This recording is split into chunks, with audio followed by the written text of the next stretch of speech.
इस प्रेस वार्ता में सबसे पहले तो मैं मंडल अध्यक्ष हमारे साथ उदय ठाकुर जी, श्री पवन कुमार जो महामंत्री हैं, श्री मनीष सैनी जी हमारे वन मंडल के महामंत्री हैं। आज हमने जल शक्ति विभाग बग्गी में श्री संदीप चौधरी जो अधिशासी अभियंता है उनके साथ बैठक की। जो बल के पीने के पानी की समस्या थी या सिंचाई की समस्या थी या जो हमारा तटीय करने की जो बात है, चाहे वो सेकड़ नाला है, चाहे बहना नाला है, चाहे हमारे स्केती खड्ड की बात है, चाहे हमारे भमोटू जो नाला है उसकी तटीय करने की बात है, इसमें हमने डिस्कस की कि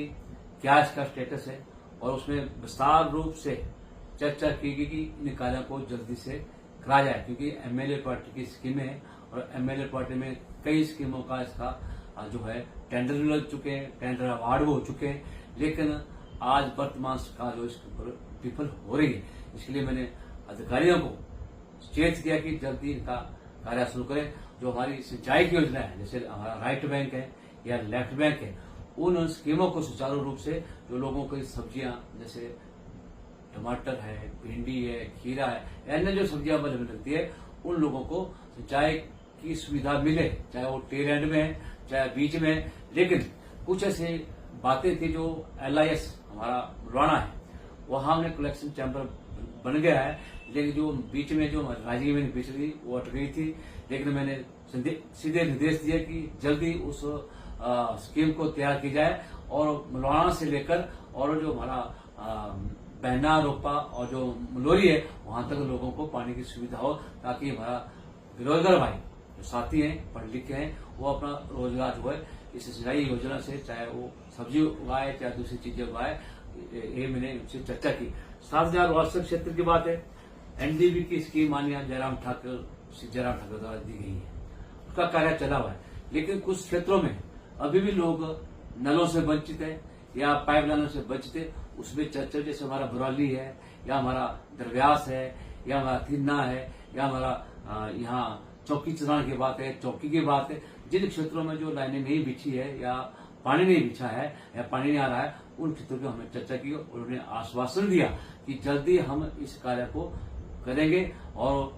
लोगों को लाभ पहुंचाएंगे। साथ ही जो हमारा घटा एक्सपोर्ट स्कीम है, जो कि मेरी एमएलए की पार्टी की है और उसका कार्य चला भी हुआ, लेकिन वो बीच में अधूरा छोड़ दिया गया और वो ब्यूरा तक ही सीमित कर दिया, जबकि वो घटा नाम और एक्सपोर्ट नाम से स्कीम बनी है। मैं चाह रहा हूं कि घटा स्कीम जो एक्सपोर्ट जो है पानी वहां तक पहुंचे और जो लोग सिंचाई से वंचित हैं, चाहे चित्तौड़ के लोग हैं, चाहे छात्रों के लोग हैं, चाहे हमारे घट्टा के लोग हैं, चाहे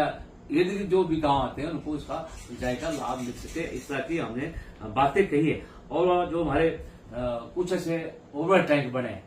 चाहे डडौर में, नकिया में है, चाहे हमारे डांगू में, चाहे नए चौक में, चाहे अन्य स्थानों में जो हमारे टैंक बने ओवर टैंक, उनको कनेक्ट किया जाए और लोगों को पीने की पानी सुविधा मिल सके, इस तरह की चर्चा हमने की है। साथ ही जहां हमारे हैबिटेशन जो हमारा PC हैबिटेशन बटान है, कुछ हिस्सों में पानी मिल रहा है। पानी तो हमारा दरिया से आया है, घाटा नाला से, और वहां नागनी माता में उसका टैंक बना है। लेकिन जो हमारा बटान है, दरव्यास है और जो हमारा थिन्ना है या दूसरे जो क्षेत्र नीचे हमारा दूसरा खाबू है या सेरला खाबू है या रियूर है, और दूसरा जो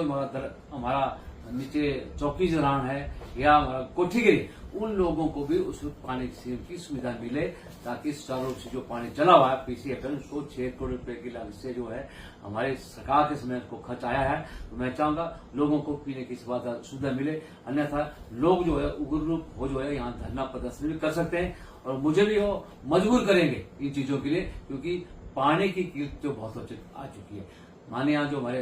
अधिशासी अभियंता है उन्होंने कहा कि संकट कोई नहीं है, लेकिन संकट जो है आज पैसे की तरफ से संकट है और पानी की तरफ से भी संकट है इस प्रदेश सरकार में। ये बोलते हैं संकट नहीं, लेकिन मैं इसका खंडन करता हूँ। संकट ना होता तो आज हमें यहाँ बैठ करने की जरूरत ना होती, ये मेरा कहना है। साथ ही बहुत से मुद्दे हैं जो जल शक्ति विभाग से संबंधित हैं। एक हमारा LW सुचिक का खंड का भी ऐसा ही, भेड़का के लिए भी ऐसा ही है, और दूसरे बहुत से लोगों के कनेक्शन नहीं हो पा रहे हैं NDB की तरफ से। तो मैंने कहा जल्दी इन लोगों को पानी की सुविधा और नल की सुविधा दी जाए। जो लोग इससे वंचित हैं, मैं ज्यादा समय लेता हूँ, आप सभी पत्रकार बंधुओं का धन्यवाद करता हूँ, अभिनंदन करता हूँ कि जल्दी माननीय हमारे अधिशासी होता इनका संविधान करेंगे। और भी अधिकारी यहाँ मौजूद थे, जो एसटीओ रोहतसर, एसटीओ बकी, सभी अधिकारियों ने आश्वासन दिया कि जल्दी इनका कार्य कर दिया जाएगा। धन्यवाद। जय हिंद।